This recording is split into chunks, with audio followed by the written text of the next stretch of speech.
So boys, question for you. ये तो आपको पता है कि जिम में अगर आप अच्छे से एक्सरसाइज नहीं करते तो उससे आपको अच्छे रिजल्ट्स नहीं मिलते, लेकिन क्या आपको पता है कि जिम में अगर आप बहुत ज्यादा एक्सरसाइज करते हो फिर भी आपको अच्छे रिजल्ट्स नहीं मिलते? इस वीडियो में बात करेंगे जिम में ओवर ट्रेनिंग का क्या मतलब है, ओवर ट्रेनिंग का क्या नुकसान है, कहीं आप भी अनजाने में ओवर ट्रेनिंग तो नहीं कर रहे, अगर हां तो क्या सोल्यूशन है उसका। All this coming up.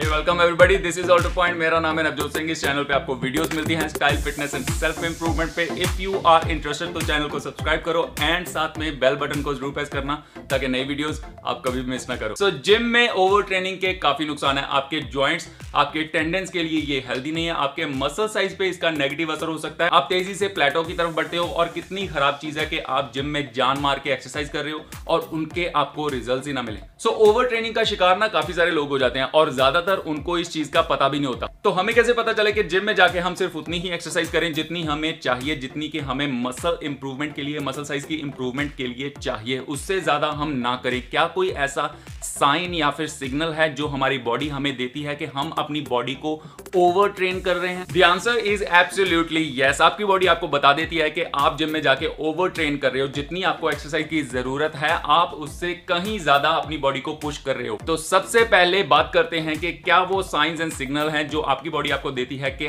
आप जरूरत से ज्यादा एक्सरसाइज कर रहे हो। साइन नंबर 1, जॉइंट पेन या फिर डिस्कंफर्ट। सो अगर आपको जॉइंट्स में स्टिफनेस या फिर दर्द महसूस होता है, जैसे कि आपने मान लो लेग्स की एक्सरसाइज की और लेग्स की एक्सरसाइज करने के 2-3 दिन बाद तक आपको अपने घुटनों में स्टिफनेस या दर्द महसूस हो रही है, तो ये एक साइन है कि आप जिम में जरूरत से ज्यादा एक्सरसाइज कर रहे हो। जॉइंट्स में पेन की और भी वजह हो सकती है, जैसे कि आपकी पुअर टेक्निक, आपकी कोई प्रीवियस इंजरी या फिर आपकी कोई प्रीवियस हेल्थ कंडीशन। लेकिन अस्यूमिंग के ये कोई प्रॉब्लम नहीं है, आपको कोई इंजरी नहीं हुई, आपको कोई हेल्थ कंडीशन नहीं है, आपकी टेक्निक भी सही है, इसके बावजूद भी अगर आपको एक्सरसाइज करने के थोड़े दिन बाद तक आपको जॉइंट में स्टिफनेस, दर्द वगैरह महसूस हो रहा है, तो ये एक श्योर साइन है कि आप जिम में जाके ओवर ट्रेनिंग कर रहे हो। दूसरा सिग्नल है नो प्रोग्रेस। ना आपकी रेस्ट बिल्कुल सही है, आपकी डाइट गुड इनफ है और आपको लगता है कि आप जिम में जाके अच्छे से एक्सरसाइज कर रहे हो, उसके बावजूद भी आपकी फिजिक में कोई पॉजिटिव चेंजेस नहीं आ रहे, तो ये भी एक साइन है कि आप जिम में ओवर ट्रेनिंग कर रहे हो। उसके बाद नंबर 3, वीकर परफॉर्मेंस। जैसे जैसे हम एक्सपीरियंस होते जाते हैं जिम में, वैसे ही हमारी परफॉर्मेंस जो है वो भी इंक्रीज होती रहती है। लेकिन अगर आपको लगता है कि हाल फिलहाल में आपकी परफॉर्मेंस में डिप आया है, मान लो कि आप 50 किलो पे कोई 10 रेप्स लगाते थे किसी भी एक्सरसाइज में, आपको उस एक्सरसाइज में 50 किलो पे 10 रेप्स लगाने में थोड़ी सी दिक्कत हो रही है पिछले कुछ टाइम से, तो ये भी एक साइन है कि आप अपनी बॉडी को शायद जरूरत से ज्यादा पुश कर रहे हो। नाउ टेम्परेरी परफॉर्मेंस डिप की और भी वजह हो सकती है, जैसे कि अगर आपकी नींद पूरी नहीं हो रही या फिर कुछ दिनों से आपकी डाइट गड़बड़ चल रही है या फिर कोई टेंशन है, कोई स्ट्रेस है। लेकिन अस्यूमिंग के ये सारी चीजें जो है वो सही हैं, उसके बावजूद भी आपको परफॉर्मेंस में डिप महसूस हो रहा है, तो ये एक सिग्नल है कि आप जिम में ओवर ट्रेनिंग कर रहे हो। ये तो है कुछ सिग्नल जिनसे हमें पता चलता है कि जिम में जाके हम जरूरत से ज्यादा एक्सरसाइज कर रहे हैं। लेकिन अब बात करते हैं कि कौन से लोग हैं जो सबसे ज्यादा ओवर ट्रेनिंग का शिकार होते हैं। पहले, beginners who copy advance people. अगर आपने अभी अभी जिम शुरू किया है तो कभी भी किसी ऐसे बंदे को कॉपी करने की कोशिश ना करें जिसको कुछ टाइम हो चुका हुआ है वर्कआउट करते हुए। देखो, हमें ना ये चीज समझनी पड़ेगी कि हम जिम जाते क्यों हैं इन द फर्स्ट प्लेस। हम जिम इसलिए जाते हैं ताकि हम अपनी बॉडी को ना एक सिग्नल सेंड कर सकें एक्सरसाइज के द्वारा कि वो मसल बिल्ड करे, राइट? अब डिफरेंट लोगों के लिए ये सिग्नल जो है वो भी डिफरेंट होता है। जब हम जिम जाना शुरू करते हैं तो आपकी वर्कआउट की इंटेंसिटी, आपकी वर्कआउट की वॉल्यूम जो है वो कम रहती है। उसकी वजह है कि आपकी बॉडी को चेंज होने के लिए, आपकी बॉडी को मसल बिल्ड करने के लिए शुरू में उतने स्ट्रॉन्ग सिग्नल की जरूरत नहीं होती। इसीलिए अगर आप बहुत ज्यादा एक्सरसाइज नहीं भी करते फिर भी आपको बहुत अच्छे रिजल्ट्स मिलते हैं जिम में। उसके बाद आपकी बॉडी उस सिग्नल के प्रति धीरे धीरे अडेप्ट होती है एंड एक टाइम आता है जब आपको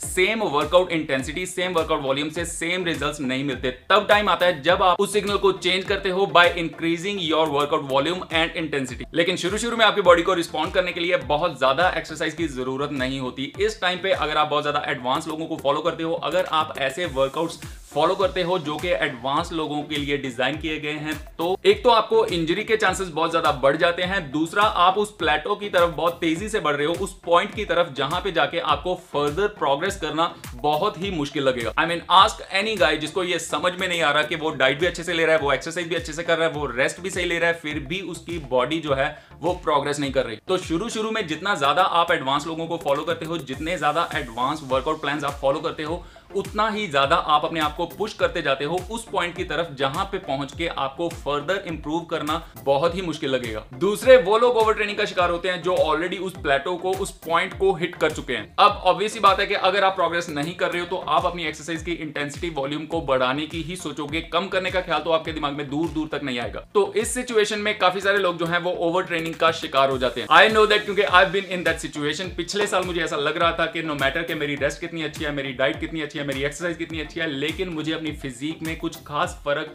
नहीं महसूस हो रहा था। 4-5 महीने के लिए my workout intensity was like पागलों के जैसे मैंने जिम में काम किया, सुपर सेट्स, जायंट सेट्स, पता नहीं कौन कौन से सेट्स, ऐसा कोई तरीका होगा नहीं जो मैंने नहीं आजमाया जिम में, लेकिन बॉडी मेरी फिर भी वहीं के वहीं। तो ये एक बहुत ही कॉमन प्रॉब्लम है and I have experienced it first hand. तो सोल्यूशन क्या है इसका? सोल्यूशन इसका है कि अगर आपको लगता है कि जो बातें अभी मैंने आपको बताई उस हिसाब से आप ओवर ट्रेनिंग कर रहे हो जिम में जाके, तो थोड़ा सा आप बैक ऑफ करो अपने वर्कआउट्स में। मतलब है कि आप अपने वर्कआउट की इंटेंसिटी, आप अपने वर्कआउट के वॉल्यूम को कम करके देखो और देखो कि ओवर ट्रेनिंग के जो सिम्टम्स हैं जैसे कि वीकर परफॉर्मेंस या फिर जॉइंट्स में पेन जो है वो दूर होते हैं कि नहीं। दूसरा सोल्यूशन है आपके पास कि आप 1-2 हफ्ते के लिए जिम से दूर के देखो, इससे आपको जरूर हेल्प मिलेगी। जब आप दोबारा से वर्कआउट जो है वो शुरू करोगे तो आपको जरूर फर्क पता चलेगा। ये जो दूसरा सॉल्यूशन है इससे मुझे काफी हेल्प मिली थी एंड आई एम श्योर कि आपको भी इससे काफी फायदा होगा। So that's it guys, hope this helps you in your muscle building goal. Video अच्छी लगी तो लाइक का बटन दबा के चैनल को सपोर्ट करो, मजे करो। मैं मिलता हूं आपको अगली वीडियो में।